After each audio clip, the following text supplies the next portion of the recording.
ये तभी की बात है जब मैं 15 साल का था। मेरा दोस्त एंथनी, उसने मुझे एक रात के लिए उसके घर बुलाया था क्योंकि उसके मॉम डैड एक हफ्ते के लिए बाहर हॉलीडेज के लिए जा रहे थे। मैं साइकिल से राइड करते हुए उसके घर पहुंचा। हमने बेसिकली हर वीडियो गेम खेला जो उसके पास थे, from FIFA to all the way to Call of Duty. Popcorn और जंक फूड पूरे फ्लोर पे फैला हुआ था। As the night progressed, we moved on from video games to watching movie। फिर उसके बाद हमने प्रैंक कॉल करना चालू किया। कुछ रात के 10 बज रहे थे तभी हमने प्रैंक कॉल करना शुरू किया। एंथनी ने कुछ पिज्जा प्लेसेस पे फोन किया और उनको प्रैंक किया। जब मेरा टर्न आया तब मैंने रैंडमली एक नंबर कोई डायल किया, होप में कि कोई फोन उठा ले। कुछ फाइनली फोर्थ अटेम्प्ट पे मेरा फोन किसी ने रिसीव किया। एक आदमी जिसकी आवाज डीप और रफ थी, उसने फोन को आंसर किया है ये instead of hello. Ultimately Anthony मेरे पीछे बैकग्राउंड में हंस रहा था, तो मुझे मेरे सेंटेंस फॉर्म करने हो नहीं रहे थे और मैं अपने सेंटेंसेस में स्टम्बल कर रहा था। अल्टीमेटली मैं खुद हंस पड़ा। मैंने इसके पहले कभी प्रैंक कॉल किए नहीं थे, तो definitely I sucked at it. लेकिन जो आदमी मेरे से बात कर रहा था वो एकदम साइलेंट था, तो तभी मैंने अपने आप को कंट्रोल किया और कॉन्वर्जेशन को आगे बढ़ाया। कॉन्वर्जेशन कुछ इस तरह हुआ, सर आपको बुरा तो नहीं लगेगा अगर मैं आपकी कार से कोई टायर निकाल लूं? तुम्हारा नाम क्या है बच्चे? मेरा नाम बॉब है। रियली? आर यू श्योर तुम्हारा नाम एंथोनी नहीं है? ये सुनते ही मुझे ऐसे लगा किसी ने मुझ पर ब्रेक मार दी हो। मैंने एंथनी की तरफ देखा, उसकी शक्ल तो पहले से ही फुल ऑफ फियर थी। मैंने फोन काट दिया, यही सोचते हुए कि वो जो कोई भी था उससे अब मुझे बात नहीं करनी है। Anthony, who the hell was that? मैंने उसे पूछा। I don't know. उसने मुझे कहा, तुम्हारा कॉलर आईडी या फिर डिस्प्ले तुम्हारा नाम फ्लैश करता है? नहीं, it shows my dad's name. उसने कहा। हम पीसी पे बैठे और सर्च करने लगे कि हाउ इट इज पॉसिबल कि किसी का नाम किसी को दिखे उनके फोन नंबर थ्रू। ये कोई सेंस नहीं बना रहा था कि वो आदमी एंथोनी का नेम कैसे गेस कर, वो भी इतने जल्दी। वो तभी काफी यंग था कि अपनी पर्सनल इन्फॉर्मेशन किसी भी साइट्स पे शेयर करे। हमने एंड अप किया ये सवाल याहू आंसर्स पे पूछते हुए, लेकिन किसी को ऐसा सिमिलर एक्सपीरियंस नहीं हुआ था, इसीलिए वो क्वेश्चन का किसी ने जवाब ही नहीं दिया। मैंने उसे सजेस्ट किया कि वो उसके डैड को कॉल करे, लेकिन उसने मुझे कहा कि मैंने किसी को इन्वाइट किया, ये बताऊंगा तो डैडी बहुत चिल्लाएंगे, so he didn't want a call. तो हमने सोने का प्लान लिविंग रूम में ही बनाया। तो हमने लिविंग रूम में ही मूवी देखना रिज्यूम किया, जो कि हम लोग ने आधी ही फिनिश की थी।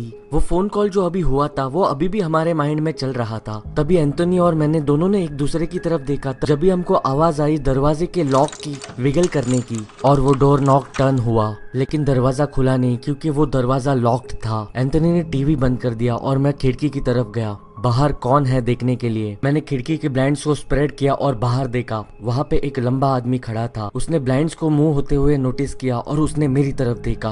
मैंने विंडोज के ब्लाइंड छोड़ दिए और मैं और एंथोनी किचन में जाके छुप गए, listening to any further noises. हमने बैकयार्ड गेट खुलने की आवाज सुनी। बैकयार्ड गेट किचन के पास में ही था। ओह शिट, मैंने बैकयार्ड दरवाजा खुला ही रखा है। एंथोनी ने मुझे अर्ज किया कि मैं वो दरवाजा बंद करके आऊं। मैं घर के हॉलवे थ्रू बैक डोर की तरफ जा रहा था, तभी मैं वहाँ पे फ्रोज हो गया जब मैंने एक बैक डोर के पीछे शैडो देखी। मैं श्योर नहीं था कि क्या उसने मुझे नोटिस किया, लेकिन मैं इतना श्योर था कि वो घर के अंदर देखने की कोशिश कर रहा है। उसने दरवाजा खोला और वो अंदर आ गया। मैं किचन में चला गया और एंथोनी को इशारे में कहा कि वो मुझे फॉलो करे ऊपर की तरफ।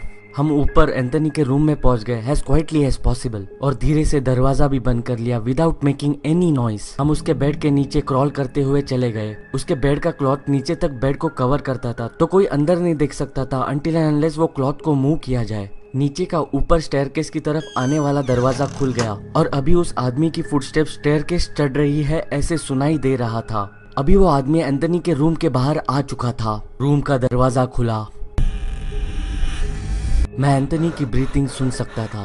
फुटस्टेप्स मूव होते हुए क्लोजेट की तरफ चली गई और उस आदमी ने क्लोजेट खोल दिया। उस आदमी ने क्लोजेट में पड़े हुए सारे कपड़े इधर उधर कर दिए, जैसे कि वो किसी को ढूंढ रहा हो। जी हाँ, हमें ढूंढ रहा हो।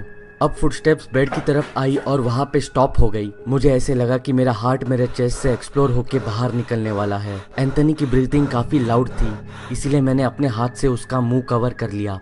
फिर उसके बाद वहाँ पे कुछ देर के लिए साइलेंस था। थोड़ा टाइम बीत गया, फिर भी वहाँ पे साइलेंस ही था। मुझे ऐसे लगा कि वो इंसान रूम से बाहर जा चुका है। तभी मैंने एंथोनी के मुंह से हाथ हटाया और उसके कान में विस्पर किया कि क्या हम यहाँ से अभी भाग सकते हैं। वो इस सवाल का आंसर करने ही वाला था, तभी मैंने मेरी पूरी लाइफ की मेमोरी हॉन्टिंग चीख सुनी, जो कि आज भी मेरे कानों में गूंजती है। जब एंथोनी को ड्रैग किया गया बेड से बाहर, मैं क्रॉल करके बाहर आया और एंथोनी को उस आदमी के हाथ में स्ट्रगल करते हुए देखा। मैंने डेस्परेटली रूम के सराउंडिंग में देखा, मुझे कोई वेपन मिले जिससे मैं उस आदमी पे स्टैब कर सकूं। तभी मुझे बस एक स्क्रू ड्राइवर ही ऑप्शन में दिखा। मैंने उस टेबल से स्क्रू ड्राइवर उठाया, उस आदमी की तरफ भागते हुए गया और उस आदमी के पीठ में मैंने वो स्क्रू ड्राइवर स्टैब कर दिया।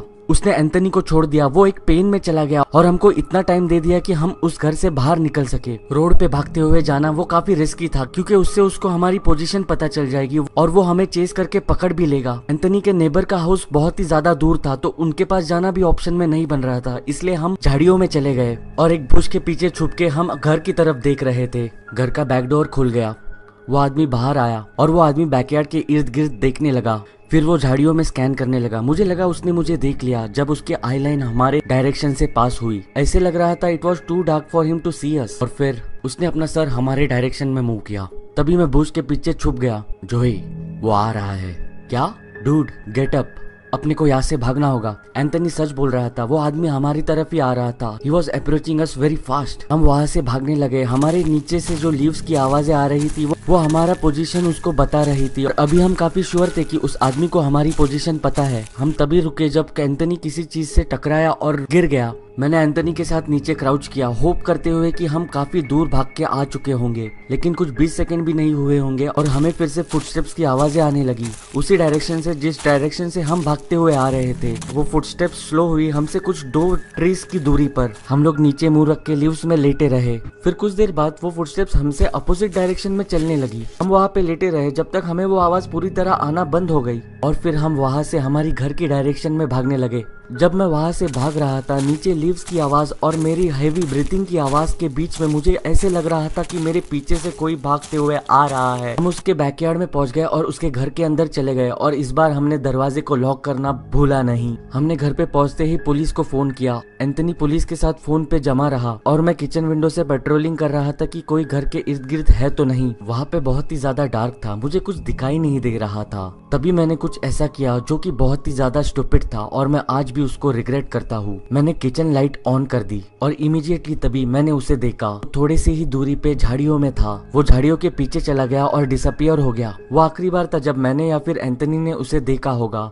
5 साल बीत गए लेकिन उसके बाद हमने कभी उस आदमी के बारे में सुना नहीं या फिर देखा नहीं। ये सवाल ही बन के रह गया कि क्या ये सारी चीजें जो हुई थी वो प्रैंक कॉल से रिलेटेड थी। लेकिन हाँ, ये वो कहानी है जिसमें मैं और मेरा दोस्त एंथनी ऑलमोस्ट मर ही गए थे।